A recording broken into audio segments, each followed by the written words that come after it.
Hi friends, ಎಲ್ಲರೂ ಹೇಗಿದ್ದೀರಾ? ಎಲ್ಲರೂ ಚೆನ್ನಾಗಿದ್ದೀರಾ ಅನ್ಕೋತೀನಿ.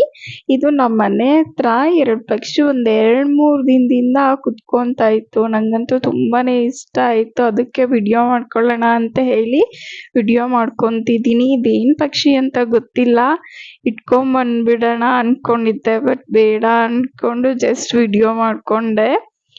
ಇವತ್ತು ಜ್ಯೂಸಸ್ ಮಾಡ್ಕೊಳ್ಳೋಣ ಅಂತ ಹೇಳ್ಬಿಟ್ಟು ಮಾಡ್ಕೊತಾ ಇದ್ದೀನಿ. Dragon fruit juice. ಫಸ್ಟಿಗೆ ನಾನು ಮಿಕ್ಸಿ ಜಾರಿಗೆ ಡ್ರ್ಯಾಗನ್ ಫ್ರೂಟ್ ಹಾಕ್ಕೊತಾ ಇದ್ದೀನಿ. ಆಮೇಲೆ 1 ಗ್ಲಾಸ್ ಅಷ್ಟು ಮಿಲ್ಕ್ ಹಾಕ್ಕೊತಾ ಇದ್ದೀನಿ. ಆಮೇಲೆ ರುಚಿಗೆ ಎಷ್ಟು ಬೇಕಷ್ಟು ಶುಗರ್ ಹಾಕ್ಕೊತಾ ಇದ್ದೀನಿ. ಇದೆಲ್ಲ ಹಾಕ್ಕೊಂಡು ಚೆನ್ನಾಗಿ ಗ್ರೈಂಡ್ ಮಾಡ್ಕೊಬೇಕು. ಈ ಗ್ರೈಂಡ್ ಮಾಡಿಕೊಂಡ್ರೆ ನಮಗೊಂದು ಜ್ಯೂಸ್ ರೆಡಿ ಆಗುತ್ತೆ.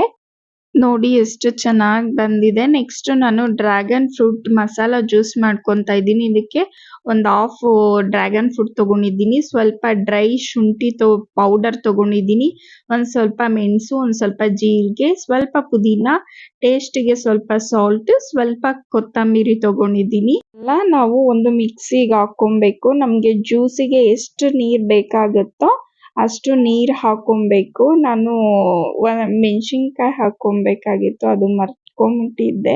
ಇವಾಗ ಹಾಕೊತಾ ಇದ್ದೀನಿ. ನೀವು ಮೆಣಸಿನ್ಕಾಯಿ ಹಾಕಿಲ್ಲ ಅಂದರೂ ಹಾಗೆ ಕೂಡ ಮಾಡ್ಕೊಬೋದು, ಬಟ್ ಮೆಣಸಿನ್ಕಾಯಿ ಹಾಕಿದ್ರೆ ತುಂಬ ಟೇಸ್ಟಿಯಾಗಿ ಇರುತ್ತೆ. ಇವಾಗ ಇದನ್ನೆಲ್ಲ ಹಾಕ್ಕೊಂಡು ಗ್ರೈಂಡ್ ಮಾಡ್ಕೊಳ್ಳೋಣ. ಒಂದು 2-3 ಸಲ ಗ್ರೈಂಡ್ ಮಾಡಿಕೊಂಡ್ರೆ ಸಾಕು, ಬೇಗ ಪೇಸ್ಟ್ ಆಗಿಬಿಡುತ್ತೆ. ತುಂಬ ಸಾಫ್ಟ್ ಇರುತ್ತಲ್ಲ, ಪೇಸ್ಟ್ ಆಗಿಬಿಡುತ್ತೆ. ನೀವು ಇದನ್ನು ಸೋಸ್ಕೊಂಡಾದರೂ ಕುಡಿಬೋದು, ಹಾಗೇನಾದರೂ ಕುಡಿಬೋದು, ತುಂಬ ಚೆನ್ನಾಗಿರುತ್ತೆ. ಈ ಬಿಸಿಲಿಗೆ ಈ ಥರ ಎಲ್ಲ ಮಾಡ್ಕೊಂಡು ಕುಡಿಯೋದ್ರಿಂದ ತುಂಬಾ ಚೆನ್ನಾಗಿರುತ್ತೆ. ಹೆಲ್ತಿಗೆ ತುಂಬಾ ಒಳ್ಳೆಯದಿದು. ತುಂಬ ಟೇಸ್ಟಿಯಾಗಿ ಕೂಡ ಇರುತ್ತೆ. ಯಾರು ಬೇಕಾದರೂ ಇದನ್ನು ಕುಡಿಬೋದು. ನೋಡ್ತಾ ಇರ್ಬೋದು ಎಷ್ಟು ಚೆನ್ನಾಗಿ ಬಂದಿದೆ ಅಂತ. ನೆಕ್ಸ್ಟ್ ನಾನು ಮಸಾಲ ಮಜ್ಜಿಗೆ ಮಾಡ್ಕೊಳ್ಳೋಣ ಅಂತ ಹೇಳಿ ಅದು ಕೂಡ ಮಾಡ್ಕೊತಾ ಇದ್ದೀನಿ. 1-2 ಮೆಣಸಿನ್ಕಾಯಿ, ಒಂದು ಸ್ವಲ್ಪ ಶುಂಠಿ, ಸ್ವಲ್ಪ ಜೀರಿಗೆ, ಸ್ವಲ್ಪ ಮೆಣಸು, ಸ್ವಲ್ಪ ಕೊತ್ತಂಬರಿ ತಗೊಂಡಿದ್ದೀನಿ. ಇದನ್ನೆಲ್ಲ ಒಂದು ಕುಟಾಣಿಗೆ ಹಾಕ್ಕೊಂಡು ಚೆನ್ನಾಗಿ ಕುಟ್ಕೊಬೇಕು. ಇದೆಲ್ಲ ಸ್ವಲ್ಪ ನುಣ್ಣಗಾಗೋವರೆಗೂ ಕುಟ್ಕೊಬೇಕು. ಈ ಥರ ಮಾಡೋದ್ರಿಂದ ತುಂಬ ಟೇಸ್ಟಿಯಾಗಿ ಬರುತ್ತೆ ಮಜ್ಜಿಗೆ. ಎಷ್ಟು ಟೇಸ್ಟಾಗಿರುತ್ತೆ ಗೊತ್ತಾ?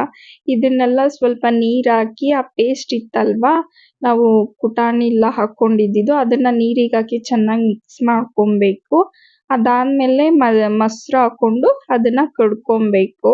ಇವಾಗ ಇದನ್ನು ಗಟ್ಟಿ ಮಾಡ್ಕೊಬಾರ್ದು, ಆದಷ್ಟು ತೆಳ್ಳಗೆ ಮಾಡ್ಕೊಬೇಕು. ಇವಾಗ ಇದನ್ನೆಲ್ಲ ಕಡ್ಕೊಂಡು ಆದಮೇಲೆ ಒಂದು 10 ಮಿನಿಟ್ಸು ಇದನ್ನು ರೆಸ್ಟ್ ಮಾಡೋಕ್ಕೆ ಬಿಟ್ಬಿಡಬೇಕು. ಆ ಫ್ಲೇವರ್ ಎಲ್ಲ ಚೆನ್ನಾಗಿ ಇಳ್ಕೊಂಡಿರುತ್ತೆ. ಅವಾಗಂತೂ ಒಂದು ಒಳ್ಳೆ ಟೇಸ್ಟ್ ಕೊಡುತ್ತೆ, ತುಂಬ ಚೆನ್ನಾಗಿರುತ್ತೆ. ಇವಾಗ ಹೊರಗಡೆ ಎಲ್ಲ ಪ್ಯಾಕೆಟ್ ಎಲ್ಲ ಮಾಡಿಬಿಟ್ಟು ಮಾರ್ತಾರಲ್ವ, ಅದಕ್ಕಿಂತನೂ ತುಂಬ ಟೇಸ್ಟಿಯಾಗಿರುತ್ತೆ, ತುಂಬ ರುಚಿಯಾಗಿರುತ್ತೆ. ಈ ಬೇಸಿಗೆಗಂತೂ ಈ ಥರ ಮಾಡ್ಕೊಂಡು ಕುಡಿಯೋದ್ರಿಂದ ತುಂಬ ಚೆನ್ನಾಗಿ ಬರುತ್ತೆ. ಓಕೆ ಫ್ರೆಂಡ್ಸ್, ಇವತ್ತಿನ ವ್ಲಾಗ್ ಈ ಥರ ಇತ್ತು.